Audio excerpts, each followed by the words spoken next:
Bonsoir les amis, et nous nous trouvons donc pour la paracha Kitavo, d'après les enseignements du Rav Keshtiel.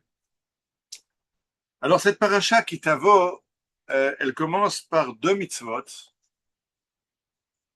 D'abord un commandement qui nous parle des bikurim, les prémices. On doit effectivement prendre les premiers fruits qui ont mûri dans notre champ et les amener au Beth Amikdash, au temple. Et quand on les amène, il y a un texte à réciter. Vous le connaissez tous parce que c'est le cœur de la Haggadah de Pessah. Vanita va'amarta lifnei Adonai Elohecha, tu diras devant Dieu, Arami Oved Avi, mon père était un araméen en perdition, Vayered Mitzrayma, il est descendu en Égypte, c'est le cœur de la Haggadah de Pessah. Qu'on lit chaque année, sauf le dernier verset, où on doit remercier Dieu qui nous a amenés en Eretz Israël. Et ça a été retiré de notre Haggadah, qui est la Haggadah de l'exil. Mais je vous recommande de vous procurer la Haggadah qui va sortir Bezrat Hashem très bientôt en souvenir du soldat Roni Ganizat Hashem Yikom Damo, où il y a un très bon article sur ce sujet-là. Donc, le base de Bikurim, c'est d'amener les prémices au Beth Amikdash et de raconter au Kohen toute l'histoire. Nos arrière-grands-parents étaient des Araméens et on est parti en Égypte et on a été en esclavage. Et les Égyptiens nous ont fait beaucoup de mal et Dieu nous a sortis d'Égypte et nous a amenés en Israël. Et j'ai amené les premiers fruits de ma récolte. Juste après, on a une deuxième mitzvah qui s'appelle Bi'ur Ma'asrot, de finir les dîmes. Vous savez que quand vous avez un champ, il y a un certain nombre de prélèvements à faire et des impôts sur la récolte. Alors, ça commence par d'abord la terouma, 2% qu'on donne au Kohen. Après, il y a une dîme de 10%, le maaser, qu'on donne au Lévi. Après, de ce qui reste, on prend encore 10% qu'on garde à la maison, on donne à personne. On va devoir l'amener à Jérusalem et le manger à Jérusalem. Vous comprenez déjà que c'est très dur. Si j'ai une récolte de 10 tonnes de blé, je vais amener 10%, c'est-à-dire une tonne à Jérusalem que je dois manger. Je n'en suis pas capable.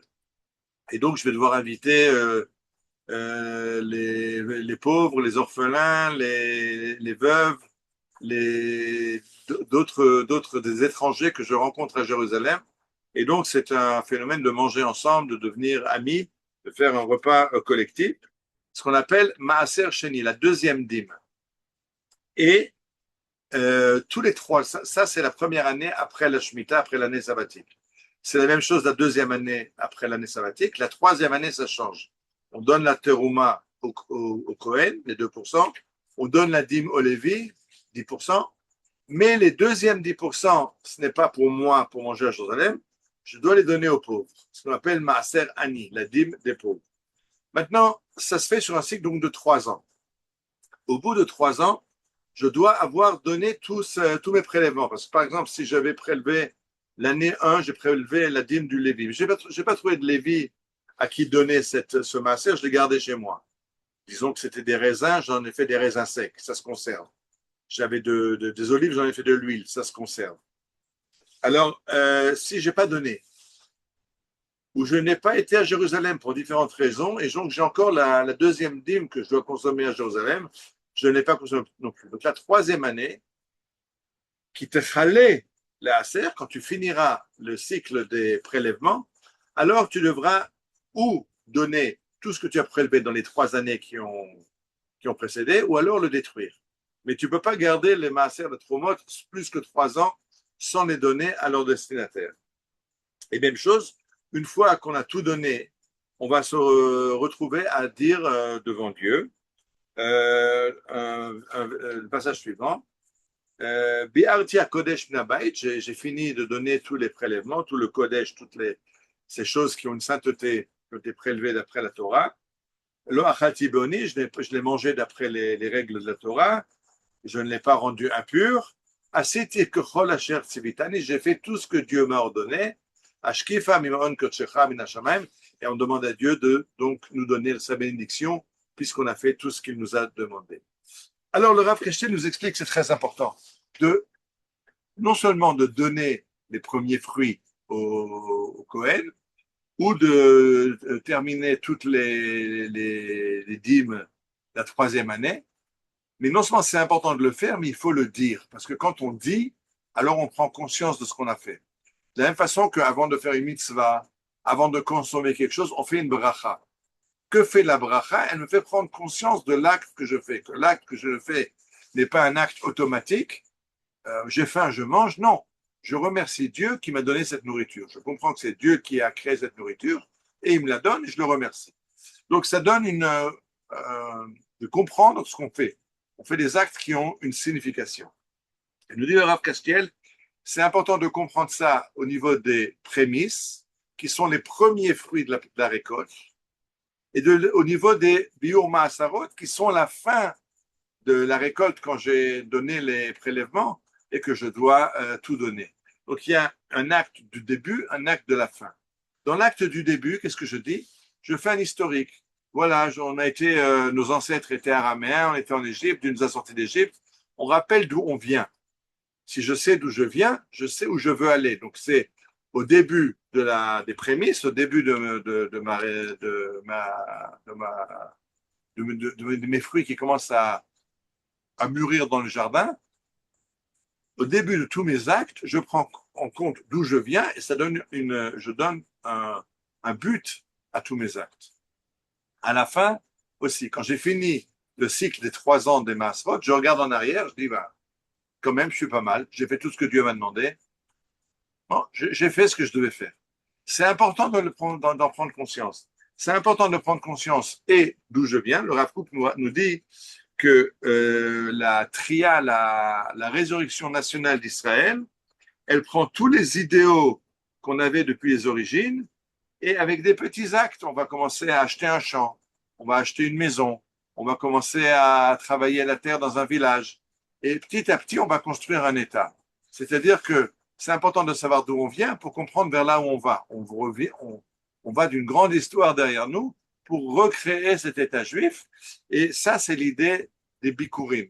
D'où je viens, comprendre d'où je viens pour savoir où je vais.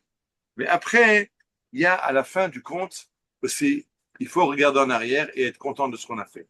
Parce que si j'ai un bilan positif, ben, ça me donne les forces de continuer la prochaine année, de recommencer et de réussir. Si je suis tout le temps dans les plaintes et les larmes, ça me tue psychologiquement, je n'ai pas la force d'agir. Je pense que c'est très important, surtout maintenant, on est dans le mois de Elul. Le mois de Elul, c'est le mois de la Teshuvah. Et on fait chaque jour le vidouille. C'est quoi le vidouille? C'est prendre conscience de nos fautes. Hacham, nous, bagad, nous, gaza, nous, j'ai fait cette faute-ci, j'ai fait cette faute-là, de détailler les fautes devant Dieu et d'annoncer qu'on va, à partir de maintenant, on va mieux se conduire. Ça, c'est le vidouille négatif, de raconter ses fautes. Et c'est très intéressant que ce texte qu'on dit à la fin de ces 3 années, les Chachamim l'appellent aussi vidouille masrot. C'est un vidouille positif. Moi, j'ai fait tout ce que tu m'as demandé, j'ai fait ce que je devais faire. Maintenant, toi aussi, remplis ton rôle et donne-nous la bracha. Et dit le Rav Kook, on ne peut pas réussir à continuer si on n'a pas conscience qu'on a réussi quelque chose. Si je suis dans la déprime parce que tout me rate, je suis déprimé, donc j'arrête de faire. Par contre, si je suis conscient que je regarde en arrière, ouais, j'ai bien réussi, ça me donne les forces nécessaires pour engager la prochaine année et continuer. Et c'est ça l'histoire de l'idée de cette paracha qui commence par le mot Vehaya. Vehaya, nous disent Chachamim, c'est toujours une joie. Vehaya, c'est la joie. La joie d'avoir un champ qui a une récolte et de donner les premiers fruits, de faire les dîmes et de les donner aussi. Et dans cette joie-là, on a la force de donner un sens à notre vie. Je pense que c'est très, très important aussi dans cette année, dans les 2 mois qui viennent devant nous, qui sont en période électorale, et on va entendre tous les candidats qui essayent de nous saper le moral en nous disant, voilà ce que l'autre a fait, ce dirigeant ne sait pas diriger, le dirigeant, voilà ce qu'a fait l'opposition, elle ne sait pas, elle a perdu tous ses repères et chacun va dire tout le mal qu'il peut de l'autre et toutes les erreurs et tous les ratages qu'on a eus. Baruch Hashem, on a eu des erreurs et des ratages dans cette dernière Knesset. Je rappelle qu'on a eu tous les problèmes de la réforme juridique, on a eu tous les problèmes la guerre de Gaza, la guerre sur plusieurs fronts. On a beaucoup de problèmes. Mais aussi, on peut regarder la coupe pleine, où on a réussi à vaincre, à retrouver la cohésion nationale.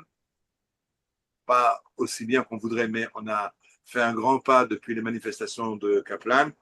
Euh, on a réussi à vaincre nos ennemis sur 7 fronts. L'économie s'est pas écroulée malgré toutes les annonces des prophètes de malheur que le shekel allait s'effondrer, que l'économie allait s'effondrer. Non, elle n'a jamais été aussi bonne. L'Aliyah est en pleine, la montée en Israël est en pleine montée. On peut aussi regarder la moitié pleine de la coupe. Et c'est ça que cette paracha nous enseigne. On a toujours à la fin de l'année de faire un bilan, mais pas seulement le bilan de Hachamnu, Bagadnu, avec toutes nos fautes, mais aussi le bilan positif de tout ce qu'on a fait et qui a réussi, et disant, ben, on va commencer, on va continuer et faire encore mieux dans l'année qui vient, encore mieux dans le prochain gouvernement qu'on aura, et Mechaïl el Chaïl, vers la Geoula Shlema, vers le Binyan Betamikdash. Voilà. Shabbat Shalom. Et on peut déjà dire Shana Tova pour bientôt. On est à la fin de l'année. Je coupe le micro.